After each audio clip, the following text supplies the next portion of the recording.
오늘도 서연살롱을 찾아주셔서 감사합니다. 미국인 남편과 결혼해서 현재 미국에 거주 중인 여성이에요.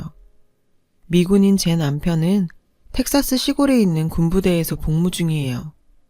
우리나라로 치면 완전 깡촌이죠. 땅도 넓어서 주위가 허허벌판인데다 가장 가까운 마트에 갈래도 차로 40분은 달려야 하는 곳이죠. 하지만 이곳에서 저는 외롭지 않게 잘 지내고 있어요. 남편 동료의 아내들과 친해져서 친구처럼 지내고 있고 시댁도 멀지 않은 거리에 있거든요. 차로 30분 정도 거리니까 땅 넓은 미국에서는 이 정도면 이웃이죠. 시부모님은 한국에서 쭉 살다 타국으로 시집온 저를 딸처럼 아껴주시고 예뻐해주세요. 특히 시댁 식구들 중에는 누구보다 제게 힘이 되어주는 사람이 있는데요. 바로 남편의 여동생인 제 시누이예요. 저와 1살 차이가 나는 시누이와 저에겐 특별한 인연이 있어요. 시누이는 한국인이거든요. 정확히 말하자면 한국계 미국인이에요. 한국에서 입양된 입양아죠. 유창하진 않지만 한국말도 어느 정도 할 줄 알아서 의사소통도 가능해요. 시누이 얘기는 나중에 하고 먼저 제 얘기부터 시작할게요. 앞에서 말했다시피 저는 결혼 후 미국으로 오게 되었어요. 그 전에는 미국과 전혀 상관없는 인생을 살았죠. 저는 평범한 가정에서 외동딸로 태어났는데요. 형제 자매가 없어서 어린 시절에 늘 외로웠어요. 성격도 소심한 편이었고요. 그래서 놀이터에 가도 다른 아이들과 어울리지 못하고 구석에서 혼자 놀았죠. 선뜻 다가갈 용기가 없었거든요. 그러니까 제가 6살 때였어요. 그날도 전 혼자 놀이터에서 모래놀이를 하고 있었죠.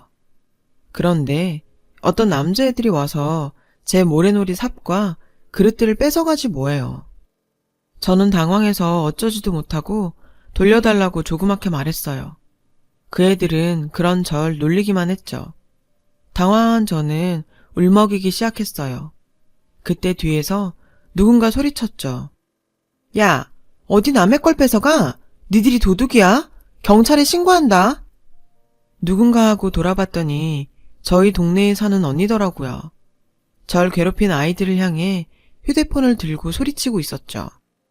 아이들은 그 모습에 겁을 먹었는지 제 장난감을 던지고는 도망쳤어요. 언니는 제게 다가왔어요. 신경 쓰지 마. 근데 괜찮니? 왜 혼자 놀고 있었어? 언니는 다정하게 물었어요. 그제서야 안심이 된 저는 나도 모르게 앙 하고 울어버리고 말았죠. 언니는 그런 저를 안아주며 달래줬어요. 나는 김지희야. 넌? 정수진. 그날 이후 우린 친해졌어요. 집도 가까웠고 부모님이 맞벌이 하시는 탓에 유치원이 끝나면 늘 집에 혼자 있어야 했던 제게 언니는 선물 같은 사람이었으니까요. 당시 7살이었던 언니는 유치원에 다니지 않았어요. 언니 동생도요. 형편이 넉넉지 못해서 그랬나 봐요. 언니는 자기 집에 절 데려가선 가족들도 소개시켜주고 맛있는 것도 주었죠. 언니 남동생은 저보다 어렸는데 저를 잘 따르고 착했어요. 언니네 엄마와 아빠도 저를 무척 귀여워해 주셨고요. 저랑 1살 터울인 언니는 저의 유일한 친구였고 가장 든든한 백이었죠. 제 얘기를 들으신 부모님께서도 언니한테 정말 고마워하셨고 제 손에 들려 언니네 집에 선물을 보내거나 음식을 보내기도 하셨어요. 그러다 부모님들도 서로 친해지셨고요. 저희 부모님은 언니네 집 형편이 넉넉지 않다는 걸 알고 계셨어요. 그래서 제 옷과 신발을 살 때 언니랑 언니 남동생 것도 함께 사서 선물하시곤 했죠. 그러던 어느 날 언니는 제게 자기네 집에서 자고 가면 안 되냐고 물었어요. 언니네 부모님과 남동생이 시골 할머니 댁에 가서 혼자 있어야 한다고요. 저는 왜 언니는 안 가냐고 물었죠. 그랬더니 할머니가 언니를 싫어한다는 거예요. 언니가 가면 기집애를 왜 데려왔냐고 매번 구박을 하신다고요. 그래서 언니가 가기 싫다고 했고 언니 부모님도 허락을 해주셨대요. 저는 엄마한테 허락을 받고 언니네 집에서 하룻밤을 보낼 수 있었어요. 당시 초등학교 1학년이던 언니는 나이답지 않게 간단한 요리도 하고 설거지, 청소도 다 잘했어요. 어린 제가 봐도 놀라울 정도로요. 그렇게 잘 자고 다음날 아침에도 언니랑 재밌게 놀고 있는데 저희 엄마가 찾아왔더라고요. 그런데 엄마 얼굴이 하얗게 질려있지 뭐예요. 지희야, 얼른 나와. 아줌마랑 갈 데가 있어. 엄마는 언니랑 저를 데리고 나와 잡아놓은 택시에 태웠어요. 그리곤 기사님께 빨리 가달라고 부탁을 하시더라고요. 도착한 곳은 큰 대학병원이었어요. 엄마는 언니와 저를 병실로 데려갔어요. 그곳엔 환자 한 명이 병상에 누워 있었죠. 언니네 아빠였어요. 붕대를 감은 채 산소호흡기를 차고 있더라고요. 언니는 아저씨를 보자마자 울음을 터뜨렸죠. 저도 언니를 따라 울었고요. 엄마는 저랑 언니를 달래주셨어요. 1시간 정도 지나 저희 아빠도 병원으로 달려오셨어요. 안 됐어. 일단 우리가 장례식 절차를 밟아야 할 것 같은데. 전 아빠가 무슨 말을 하는지 몰랐어요. 그런데 알고 보니 언니네 부모님과 남동생이 타고 있던 고속버스를 음주운전 차량이 들이받아 사고가 났다지 뭐예요.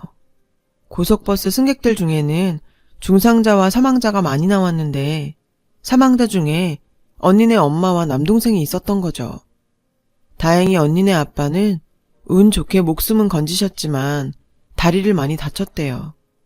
의사 선생님 말이 수술을 해도 앞으로 정상적인 활동은 불가능할 거라고 했대요.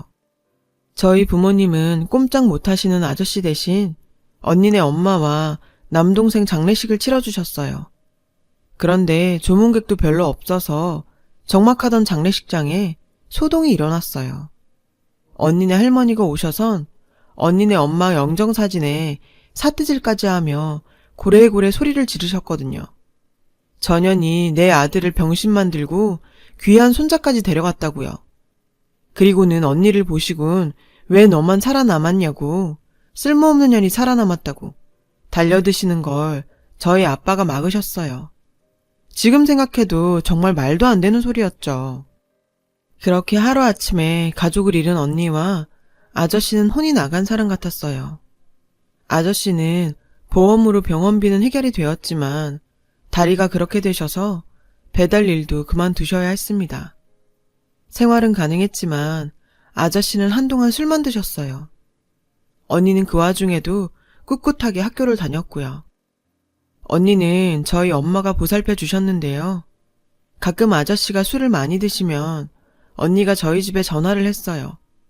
술 냄새가 너무 심해서 못 자겠다고요. 그럼 엄마가 언니를 집에 데려와 재웠죠. 전 언니가 밤에 몰래 우는 것도 본 적이 있어요.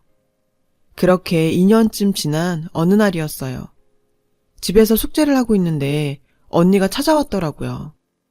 문을 열어보니 언니가 울고 있더라고요. 왜 그러냐고 물어보니 자기랑 같이 집에 좀 가자는 거예요. 놀라서 따라가 보니까 집안에 아저씨가 누워 계시더라고요. 아빠가 숨도 안 쉬고 아침에 학교 갈 때도 자고 있었는데 지금도 안 일어나. 언니는 엉엉 울기 시작했어요. 저는 어떻게 해야 할지 몰라 일단 엄마한테 전화를 했어요. 엄마는 당장 119에 신고하라고 했어요. 그리고 119 대원한테 엄마 전화번호를 적어주라고요. 엄마 말대로 일을 처리한 저는 언니를 데리고 집으로 돌아왔어요. 결국 그날 아저씨는 언니만 혼자 남긴 채 세상을 떠났어요. 사인은 우울증으로 인한 일이었습니다. 하나 남은 어린 딸을 두고 떠날 정도로 아저씨는 심각한 상태였던 거예요. 언니는 얼마나 울었는지 장례식 내내 물도 잘 못 넘길 정도로 탈진해 있었죠. 엄마는 언니가 안타까워서 당분간 우리 집에서 데리고 있자고 했어요. 이후 일은 차차 생각해 보자고요. 애 하나 낳는다고 생활이 어려워지는 것도 아니니 그러자고 아빠도 동의하셨고요. 그런데 복병이 생겼어요. 언니 친할머니가 언니를 데려가겠다지 뭐예요? 엄마는 한 번에 알아보셨죠. 언니를 위해 좋은 결정이 아니라는 걸요. 장례식 내내 언니한테 내 아들 잡아먹고 기어이 너 혼자 살아남았냐고 욕하시던 걸 다 보셨거든요.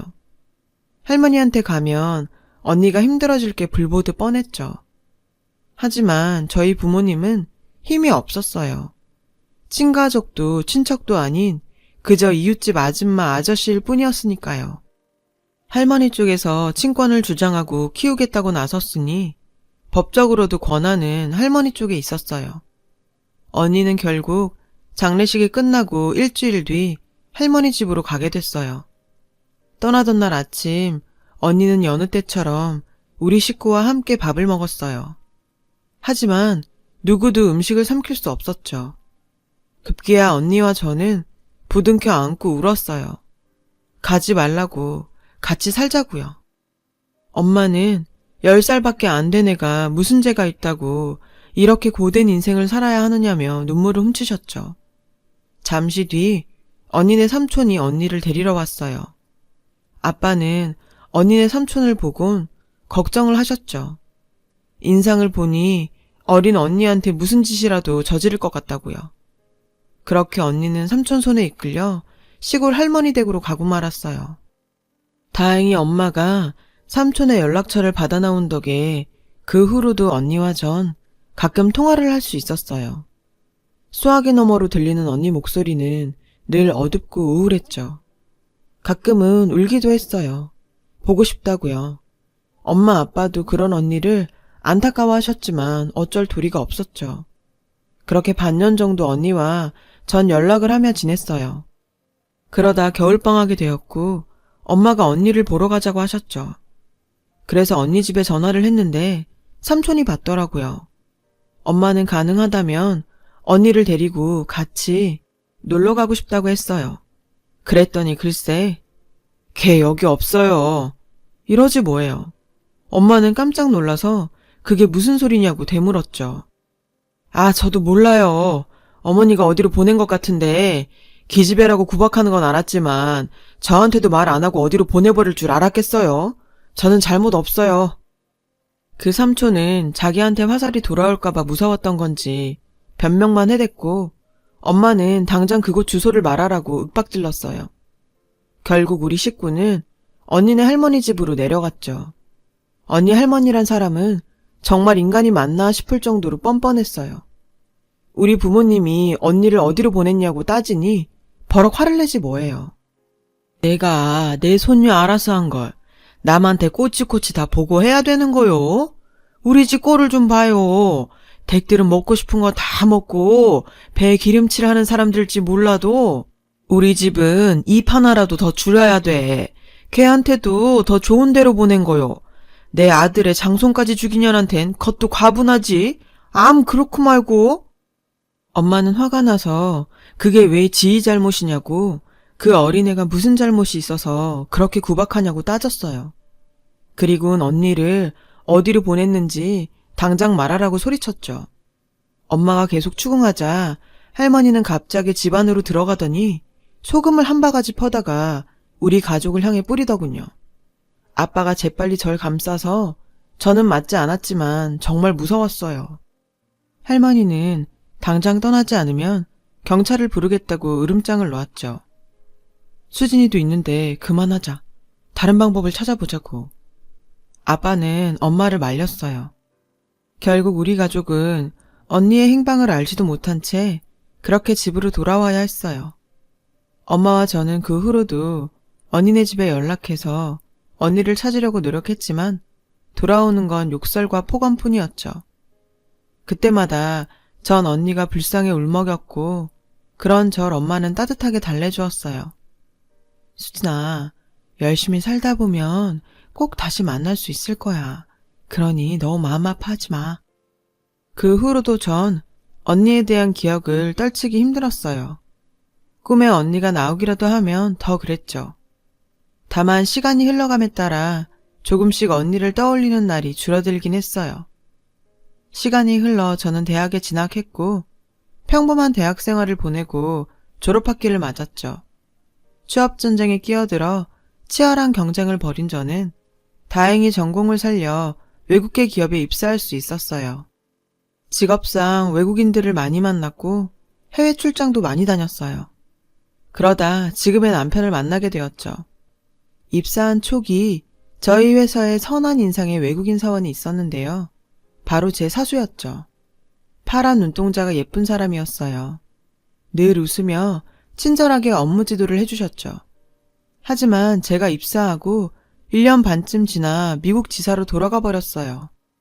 사수가 미국으로 돌아가고 9개월쯤 뒤 전 미국으로 출장을 가게 되었고 어떻게 알았는지 사수가 연락을 했더라고요. 만나자고요. 약속 장소에 나가보니 사수가 데려온 친구도 있었어요. 그 사람은 군인이었죠. 처음엔 좀 우락부락한 인상이라 무서웠는데 얘기를 하다 보니 정말 재밌고 심성도 고운 사람 같았어요. 우린 서로 연락처를 주고받았고 한국에 와서도 이메일과 영상통화로 계속 연락을 이어갔어요. 그렇게 장거리 연애 끝에 우린 결혼을 약속했죠. 이 남자가 바로 지금의 제 남편이에요. 우리는 장거리 커플이라 연애 중 실제로 만난 건 1년에 5번 정도였어요. 주로 제가 미국으로 출장을 가거나 남편이 휴가 때 한국으로 왔죠. 몸은 멀리 떨어져 있었지만 마음은 늘 함께였어요. 남편은 한국에 와서 저희 부모님께도 인사드렸어요. 결혼 승낙을 받으려고요. 저희 부모님은 외국인 사익감을 편견 없이 봐주셨고 흔쾌히 허락해 주셨죠. 아낌없는 축복과 함께요. 그렇게 장거리 연애를 이어가는 중 전 승진을 했고 남편도 군대에서 진급을 하는 등 우린 각자의 자리에서 성과를 내게 되었어요. 경제력도 갖춰지자 남편은 제게 청혼을 했어요. 저는 기쁜 마음으로 승낙을 했어요. 남편이 워낙 믿음직한 사람이기도 했고 솔직히 장거리 연애에 지쳐 있었거든요. 양가 부모님도 허락해 주셔서 저희는 본격적으로 결혼 준비를 하게 되었죠. 남편의 직업상 결혼 후 미국에서 거주해야 했어요. 다행히 회사에서 미국 지사에 자리를 마련해 주어서 전 일을 그만두지 않고 계속할 수 있었죠. 결혼 전에 남편의 가족들을 만나기로 했어요. 남편이야 한국 올 때마다 저희 집에서 밥도 먹고 부모님께 인사도 드렸지만 전 일정이 맞지 않아 아직 인사를 못 드린 상태였거든요. 때마침 미국 출장이 잡혀서 시부모님께 인사를 드리러 가게 되었어요.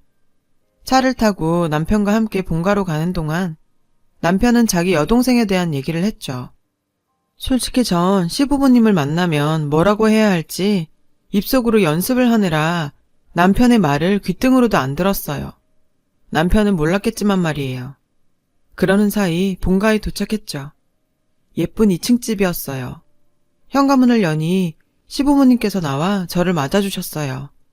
미국 홈 드라마에 나올 법한 인자하고 푸근한 인상이었습니다. 어머님은 저를 꼭 안아주시며 잘 왔다고 환영해 주셨어요. 그때 젊은 동양인 여자가 눈에 띄었어요. 남편은 자기 여동생이라며 소개했죠. 깜짝 놀랐어요. 백인 남편한테 동양인 여동생이 있을 거라고 누가 상상이나 했겠어요? 저는 그제야 여동생이 입양된 동생이란 걸 알았어요. 차에서 흘려들었던 남편의 말이 이런 얘기였던 거죠. 전 놀라지 않은 척 웃으며 인사를 했어요. 미국식으로 제 이름을 밝히면서요. 그런데 제 이름을 들은 남편의 여동생이 저를 보고 눈물을 흘리지 뭐예요? 저와 남편, 그리고 시부모님도 모두 당황했어요. 남편은 왜 그러냐고 동생에게 물었죠. 그러자 여동생은 제게 다가와 말했어요. 영어가 아닌 한국말로요. 수진아, 나야. 나 언니야. 어릴 때 같이 놀았어. 지희 언니. 어설픈 한국어였지만 저는 그녀의 말을 알아들을 수 있었어요. 오랜 시간 제 마음속에 간직했던 한 사람, 지희 언니였으니까요. 언니? 정말 언니야? 언니는 어릴 적 얼굴이 많이 남아있지는 않더라고요. 어릴 때도 예뻤지만 더 예뻐진 언니였습니다. 어느새 두 눈에 눈물이 차오른 전 언니를 향해 울먹이며 말했어요. 언니는 달려와 저를 왈칵 끌어안았어요. 저도 언니를 끌어안고 엉엉 울었죠. 남편과 시부모님은 이게 무슨 상황인가 어리벙벙하게 서 있다가 언니를 통해 제 얘기를 들으시고는 놀라서 입을 다물지 못하셨어요. 어머님은 세상에 무슨 이런 기적 같은 일이 있느냐고 눈물을 훔치셨죠. 언니는 저와 헤어진 이후의 이야기를 들려주었어요. 당시 언니네 할머니는 언니를 지인집에 식모로 보냈더라고요. 언니 월급은 할머니 계좌로 꼬박꼬박 들어갔고요. 언니는 노예처럼 구박을 받으며 일을 해야 했죠. 고작 10살짜리가요. 견디다 못해 3달 만에 새벽에 몰래 집을 탈출했대요. 지쳐 쓰러질 때까지 걷고 또 걷다가 저 멀리 교회 십자가를 보곤 무작정 교회로 들어갔대요. 그리곤 다짜고짜 목사님을 붙잡고 도와달라고 말하곤 그대로 혼절했어요. 목사님은 언니를 교회 부속 보육원으로 데리고 가셨대요. 그곳에서 언니는 할머니한테 보내질 게 두려워 자기 이름도 말하지 않고 부모님이 돌아가셨다는 말만 했다더군요. 목사님은 언니 나이가 있어서 입양은 힘들 거고 보육원에서 양육하는 걸로 하자고 했다나 봐요. 그런데 목사님의 예상을 깨고 언니를 입양하겠다는 부부가 나타난 거예요. 바로 저희 시부모님이었죠. 언니는 그렇게 입양되었고 10살 겨울 미국으로 오게 되었어요. 미국에서 양부모님의 사랑을 듬뿍 받고 자란 언니는 대학을 졸업한 뒤 현재 디자이너로 일하고 있대요. 언니는 저를 단 한순간도 잊어본 적이 없다고 하더군요. 미국에서 영어를 공부하면서 한국말이 흐릿해졌지만 제 이름만큼은 절대로 잊지 않으려고 매일매일 노트에 적어가며 기억을 했다고 했어요. 언젠가 꼭 만날 거라 믿으면서요. 그런데 이렇게 한 가족이 되다니 정말 믿기지가 않는다며 너무 행복하다면서 어쩔 줄 몰라 하더군요. 전 이 소식을 한국에 계신 부모님께 전해드렸어요. 부모님도 놀라서 입을 다물지 못하셨죠. 부모님은 결혼식 일주일 전에야 미국에 오셔서 상견례 자리를 가지셨는데 그때 언니를 보고는 정말 많이 우셨어요. 그건 언니도 마찬가지였죠. 언니 말로는 한국에서 저희 친부모님이 돌아가시고 저희 부모님을 자기 엄마 아빠라고 생각했었대요. 할머니만 아니었다면 그때 한 가족이 될 수도 있었으니 틀린 말은 아니죠. 그렇게 감동적인 재회 후 저와 남편은 결혼식을 올렸고 저와 언니는 진짜 가족이 되었어요. 남편이 질투할 정도로 언니와 저는 늘 붙어 다녔어요. 시댁에도 자주 놀러가서 언니랑 밤새 수다를 떨곤 하는데요. 10년 넘게 쌓아온 밀린 이야기들을 풀어내기엔 밤이 너무 짧아서 늘 아쉬워하고 있죠. 어린 시절 시작된 작은 인연이 10수년이 지난 지금 한 가족으로 완성될 줄 누가 알았겠어요. 저희 부모님도 먼 타지 생활을 걱정하셨는데 어릴 때처럼 지희가 있어 외롭지 않겠다시며 마음을 좀 놓으시고요. 멀고 긴 길을 돌아 다시 만난 만큼 앞으로도 끈끈한 우정 이어가려고 합니다. 제 긴 사연을 들어주셔서 감사드려요. 인연이 소중한 하루 되시길 바래요. 여러분, 사연 댓글에 응원과 현명한 조언 부탁드려요. 좋아요와 구독은 저에게 큰 힘이 됩니다. 오늘도 좋은 일 가득하세요.